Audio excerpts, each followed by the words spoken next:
Buenas noches, gracias por continuar conectados a la señal de Canal 13. Estamos en vivo a las 8 de la noche con 5 minutos. Soy Ernesto Rivera. Durante muchos años, los movimientos estudiantiles fueron decisivos en las luchas sociales de Costa Rica. Por citar solo algunos de esos episodios, podríamos recordar el movimiento social de 1970 en la protesta contra la empresa Alcoa, que buscaba explotar una mina de bauxita en San Isidro el General. También el movimiento contra el combo del ICE, años más tarde, durante la administración de Miguel Ángel Rodríguez, o el movimiento que se oponía al Tratado de Libre Comercio con Estados Unidos. Pero luego se produjo un tiempo como de desconexión o letargo del movimiento estudiantil. Voy a conversar ahora con la nueva presidenta de la Federación de Estudiantes de la UCR, que acaba de ser electa, Yesenia Jiménez, quien es estudiante de Psicología, Sociología y Educación Especial. Buenas noches, Yesenia, bienvenida a Costa Rica Noticias. Buenas noches, muchas gracias por el espacio y por la invitación. Gracias, contento de tenerte por aquí. Igual. Yesenia, tu perfil es diferente, tiene un matiz diferente al de otros estudiantes de las universidades públicas, en el sentido de que sos un poco más grande, ya sos mamá, y tenés más tiempo de estar en la universidad. ¿Cómo te cambian estas circunstancias? ¿De qué manera cambia la óptica desde donde ves el proceso de la educación superior? Bueno, creo que en realidad, yo sí rompo un poco como la norma y el estereotipo que se tiene de las representaciones estudiantiles. Ajá. En particular, ¿verdad? Que es como este chico, chica, de entre 20, ¿verdad? 18, 20, 22 años, normalmente en posiciones algo privilegiadas, que les permite pues tener el tiempo para dedicarse activamente a participar dentro del movimiento estudiantil.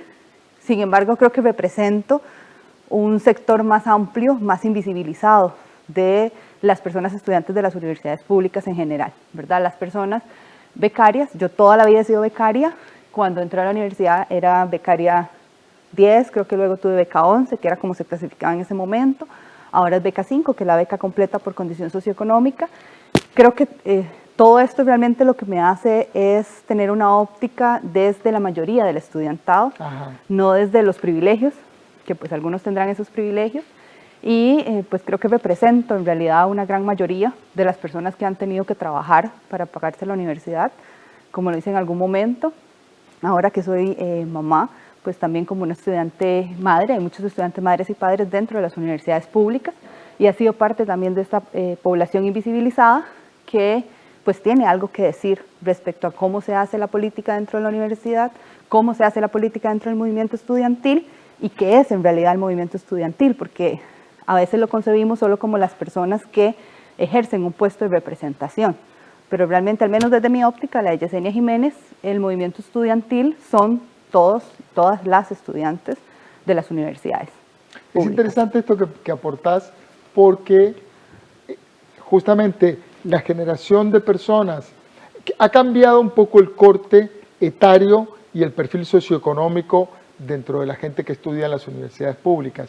Y hay muchas personas que ya no pueden pasar la educación superior, o sea, la carrera, en 4 años, porque se quedan pegados forman familia o porque tienen que empezar a trabajar. Cambiaron las circunstancias socioeconómicas. ¿Vos sentís que, recién decías que de alguna manera ese grupo tiene cosas que decir?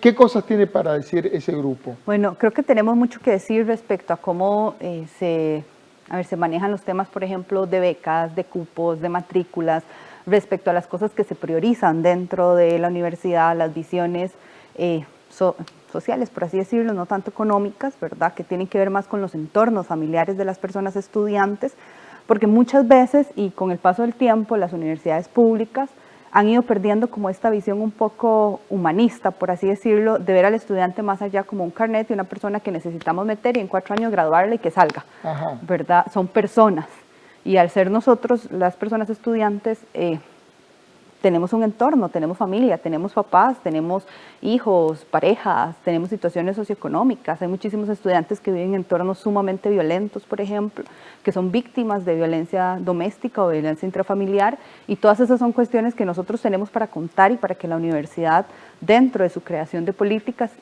no solo de cuestiones de presupuesto, sino también de cómo se da el manejo al interno de la universidad, del trato que se le da a las personas estudiantes, de los apoyos que se le dan a las personas estudiantes, pueda incluir todas estas visiones, todas estas vivencias, y es parte incluso de lo que nosotros planteamos en nuestro trabajo de los próximos 8 meses. En la introducción a esta entrevista yo enumeré algunas cosas como clásicas, icónicas de las luchas sociales en donde participó el movimiento estudiantil. Sin embargo, yo tengo la percepción de que luego esa participación mermó. No se vio tan claramente, por ejemplo, en la oposición a Cruzitas, al desastre ecológico que ahí ocurrió, etcétera. ¿Vos estás de acuerdo en esa merma y que eso mermó? Y si es así, ¿cuál es la explicación? ¿Qué está pasando? Creo que verlo solo desde el movimiento estudiantil puede reducir un poco, ¿verdad? Entender el fenómeno. El tema de Alcoa, lo de los años 90, incluso del TLC, yo fui parte del movimiento No al TLC en mis primeros años de universidad, yo ingresé en el 2006, entonces era cuando estaba, ¿verdad?, a flor de piel todo esto. Todos estos movimientos sociales el movimiento estudiantil se integra ahí en esas luchas sociales, pero se van integrando de alguna forma con la institucionalidad. Luego del no, ¿verdad?, de todo lo que pasó con el no y todo lo que se vivió como en las calles, en las urnas, etcétera, esta institucionalidad de las luchas sociales o de los movimientos sociales per se sufre un cambio a nivel del contexto costarricense que afecta también al movimiento estudiantil, que de alguna forma traslada en el imaginario simbólico de las personas la lucha social de las calles a los espacios de legitimación, digamos, a los espacios en donde se crean las políticas.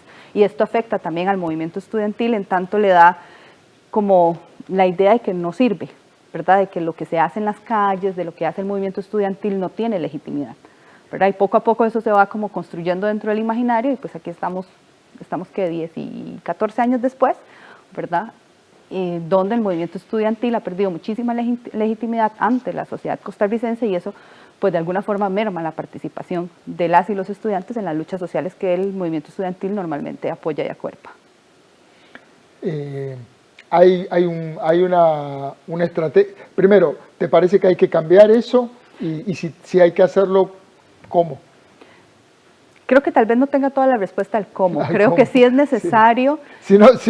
Si no tenés que pasar a otra candidatura de otro tipo. Sí, además de que solo soy presidenta de la UCR, ¿verdad? Y el movimiento estudiantil costarricense me parece que es muchísimo más grande que eso.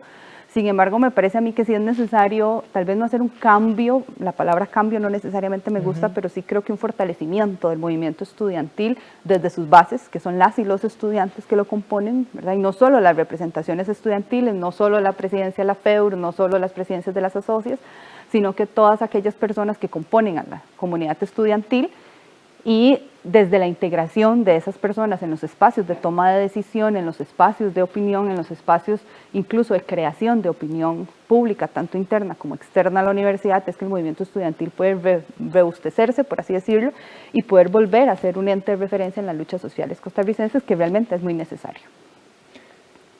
La pandemia nos tiene a todos en una emergencia sanitaria, pero también en una emergencia social. Muchos estudiantes tienen problemas de acceso, de conectividad, horas de Zoom seguidas.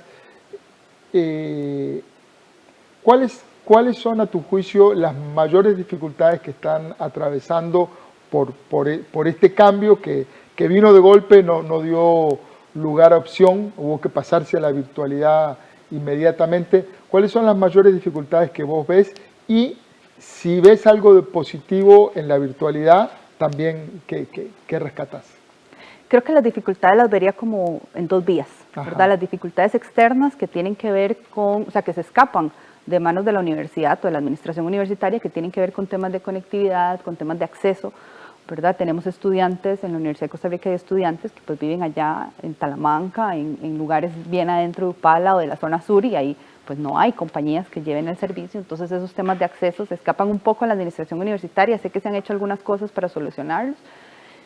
Creo que eso sería a lo externo el mayor problema, la brecha digital que tiene nuestro país, ¿verdad? Eso es un tema país, no un tema solo de universidad. Y a lo interno pues hay un tema de que los apoyos no siempre son suficientes, no siempre se le puede llegar a todas las personas. Me parece que para el año pasado la cifra fue que al menos un 99% de los estudiantes activos tenían conexión y acceso a Internet. Sin embargo, cuando hablamos de estudiantes activos, son estudiantes que matricularon. Entonces, claro, por ahí tenemos como el vacío de aquellas personas que no pudieron del todo matricular un curso. Y creo que también al interno tenemos un déficit en el que me parece que se está trabajando desde la universidad de la capacitación de las personas docentes para impartir clases de manera virtual, ¿verdad? No es lo mismo que vos tengas 15 estudiantes en una clase donde puedan hacer un círculo, donde puedan hacer una actividad, a tenerlos ahí en una computadora, en donde... En un cuadrito negro que se prende y se apaga. Ajá, ¿verdad? Y que la mayoría tienen la cámara apagada por una cuestión de conectividad y de solidaridad con sus compañeros que no tienen tal vez una velocidad de internet tan alta, etcétera. Entonces es muy difícil, ¿verdad? Las personas docentes de la Universidad de Costa Rica no estaban capacitadas al 100% para esto, se ha venido trabajando en esto y creo que ha habido como, al menos yo como estudiante he visto una mejora en mis docentes. Ajá. No sé si esto está pasando al 100%, pero yo sí he visto una mejora. Y lo positivo que rescataría es que el segundo semestre del año anterior, según las cifras de la universidad, no recuerdo el porcentaje en este momento, hubo un aumento en las personas que matricularon. Entonces hubieron muchas personas que habían tenido que salir de la universidad, de la educación superior pública, por un tema laboral. Y ahora al ser todo virtual, pues pueden volver, ¿verdad? Porque si yo salgo a las 5 de mi trabajo virtual, puedo nada más volver a conectarme a la clase. O la clase queda grabada y la puedo ver en otro momento. Asincronía, ajá, que es otra noción que apareció ahora. Que apareció ahora. Sí, y entonces esta sincronía permite que hayan personas que laboran, personas que son madres, por ejemplo, yo conozco muchas chicas que han vuelto a las aulas, porque ahora es mucho más fácil, porque entonces puedo ver la clase cuando mi bebé ya se durmió, ¿verdad? O los fines de semana, cuando tengo a alguien que me apoye con el cuidado, etcétera, y eso pues es una ventaja que la universidad deberá valorar para mantenerlo en el futuro. Ahí estamos viendo pros y contras, ¿verdad?, de este proceso de virtualización. Yo soy docente en la Universidad de Costa Rica y en la Escuela de Periodismo y hoy en la mañana, muy temprano, di una clase y uno de los estudiantes que tengo en el curso asistió desde Pérez Celedón y él me decía, profe, si yo hubiera tenido que ir físicamente, para mí es toda una logística y un gasto, una inversión de dinero enorme. Uh-huh. Es decir, hay también esta virtualidad también nos está mostrando unas posibilidades que quizás no habíamos valorado antes. De hecho, digamos, y para las personas, incluso para esta población que yo mencionaba al principio, ¿verdad? Personas cuidadoras, personas que trabajan, personas que necesitan hacerse cargo de cosas en sus núcleos familiares, ¿verdad? Pensemos en personas que ayudan, por ejemplo, en las fincas de sus papás, que pues venirse, por ejemplo, para San José no es una opción tan viable. Claro. Y a cambio ya se pueden levantar, ir a ordeñar y luego venir y conectarse a sus clases y mantenerse dentro del sistema educativo de la educación superior pública y continuar con su proyecto de estudios y sus metas personales, porque también hay una cuestión de la realización de esas personas, ¿verdad? Nadie va a la universidad solo como por gusto, las personas tienen un proyecto de vida y dentro de esta virtualidad se debe buscar las formas para apoyar ese proyecto de vida. Uno de los elementos que caracterizó la última elección de la Federación de Estudiantes de la UCR fue el abstencionismo, más del 90%. ¿Por qué no participan los estudiantes en estos procesos? Tu opinión. Eso es un tema bastante complicado. Desde mi opinión, me parece que esto que incluso hablábamos ahora, ¿verdad?, de la pérdida de legitimidad del movimiento estudiantil y de los movimientos sociales, afecta un poco la representatividad que las personas ven, ¿verdad? Que yo para qué voy a votar por alguien que no me representa. Y pues lastimosamente en las últimas gestiones de la federación, y hablando de la federación como un todo, no solo del directorio, pues han habido algunas fallas en la cercanía de las representaciones estudiantiles con el resto del movimiento estudiantil que hacen que las personas realmente no le vean mucho interés, ¿verdad? Que hayan personas que ni siquiera saben qué es la FEUR, ¿verdad? Dentro de la Universidad de Costa Rica hay estudiantes que no saben qué es la FEUR y no saben para qué se va a votar, ni para qué sirve el directorio, ni por qué elegimos a alguien dentro del consejo universitario. Me parece que esta falta de información afecta muchísimo el abstencionismo dentro de la UCR al menos. La agrupación que ganó, que te llevó a ser ahora presidenta de la Federación de Estudiantes, a nivel nacional se referencia con el Partido Liberación Nacional. Es una pregunta clásica. Sí. El punto es que es un cambio después de muchas presidentes y presidentas de la FEUR que venían de partidos de izquierda o de centro izquierda. Este cambio traerá a una visión, si se quiere, socialdemócrata, ¿verdad? Que es la visión macro del PLN, ¿traerá cambios en el movimiento estudiantil? Creo que hay, primero una cosa que me gustaría aclarar, ¿verdad? U Factorial, que es el partido con el que nosotros aspiramos a la federación y con el que ganamos, es un partido pluralista. Esto significa que recogemos personas de diferentes sensibilidades, ¿verdad? No solo vemos liberacionistas, yo no tengo problema en reconocer que soy liberacionista, no lo oculté durante la campaña. Sí, no era como ningún secreto de Estado. Sí, tampoco es que sos de una secta sí, satánica, sí, sos de un partido legítimo. Y pues tengo bastante tiempo además de militar con el partido dentro de mi comunidad. Y pues recoge personas liberacionistas, al igual que personas de otros partidos, otras tendencias nacionales, cantonales y personas que no necesariamente tienen una tendencia, pero que están interesadas en el bienestar de la federación y del estudiantado. Y pues sí, yo tengo una visión bastante socialdemócrata de cómo se debe hacer política, de cómo se debe administrar. Algunos de mis compañeros también, hay otras personas que tienen unas visiones un poco diferentes y creo que el balance de estas visiones es lo que le va a traer el cambio a la administración de la federación. Nosotros ya empezamos a prepararnos para el 1 de mayo, comenzar haciendo, ¿verdad? Nuestro lema es lo mejor está por hacerse y vamos a llegar a de verdad hacer. Ya hemos estado trabajando en los proyectos para solo empezar a ejecutarlos y creo que esto le da un cambio un poco pues, diferente y es algo pues, innovador, digamos, que nos ha caracterizado además a las personas que componemos el directorio en nuestra gestión dentro de la representación estudiantil en el pasado. Una de las reivindicaciones estudiantiles que han calado más hondo en los últimos años son temas ligados a la inclusividad, a la violencia de género, a luchar contra el acoso sexual dentro de la universidad, entre compañeros y con profesores. ¿Cómo ves el panorama de estas reivindicaciones en la universidad? ¿Cuán posible es lograr cambios de fondo? Bueno, creo que es un reto bastante complicado, una lucha que todavía tiene bastante trayecto por el cual seguir, lograr espacios seguros dentro de la universidad y que la universidad en su conjunto sea un espacio seguro para todas las personas. El año anterior se aprobó una reforma al reglamento de hostigamiento, acoso y hostigamiento sexual dentro de la universidad, una reforma bastante grande, muy bien diseñada, en el que participaron las colectivas. Dentro de la Universidad de Costa Rica hay colectivas que son agrupaciones de chicas que se han dedicado simplemente a trabajar estos temas, como me pasó en la UCR, que se divide como en varios, me pasó en CP y en Guanacaste y así, algunas otras colectivas que hay incluso en sedes y recintos. Las personas que están ahí han hecho un trabajo bastante fuerte, creo que es importante reconocerles que ha sido un trabajo de una parte del movimiento estudiantil que no necesariamente tiene un puesto de representación, ¿verdad? Y creo que a esto me refería con que el movimiento estudiantil no solo somos el directorio de la FEUR, son todas las personas, estas chicas lo son, y es necesario seguir dándole difusión al reglamento, que este reglamento realmente llegue a las personas que necesitan utilizarlo, que los procesos no sean revictimizantes. Me parece que este nuevo reglamento está encaminado hacia ese lugar, digamos, pero aún hace falta mucho trabajo con la administración, con los docentes e incluso con los mismos estudiantes. Me queda poco tiempo, pero hay una cosa que no quiero dejar de preguntarte. En estos días hay un debate muy fuerte a nivel nacional sobre si las U públicas deben estar o no en ley de empleo público, en el proyecto de ley de empleo público. En realidad, en el fondo, el debate es sobre la autonomía universitaria.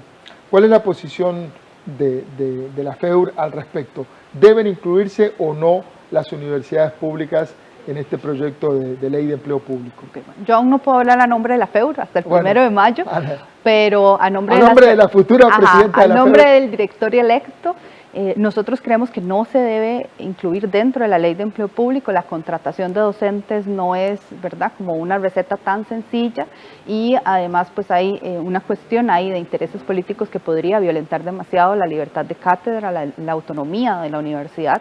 Y me parece que si bien hay que hacer un trabajo al interno de la universidad para la regulación de las finanzas y un manejo presupuestario eficiente, no es la ley de empleo público la solución para las universidades.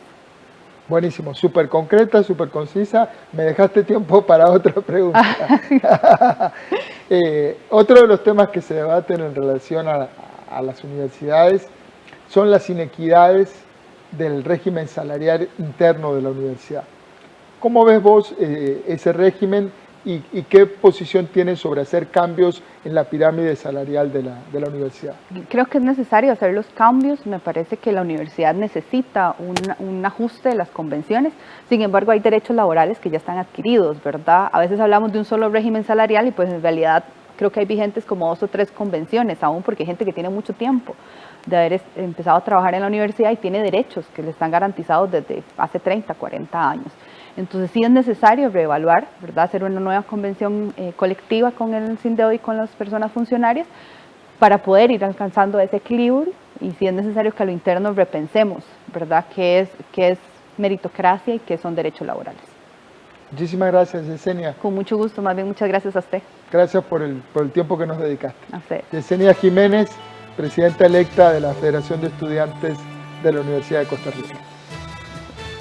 Gracias a ustedes también por seguir ahí, pensar el país que queremos con todos los que habitan el país que tenemos. Los estudiantes universitarios son parte de este país y una parte muy importante. Tienen muchísimo que aportar. Hay que escucharlos, hay que darles espacios, hay que abrir las velas para recibir el viento nuevo. Recuerde que trabajamos para usted. Somos la televisión pública de Costa Rica.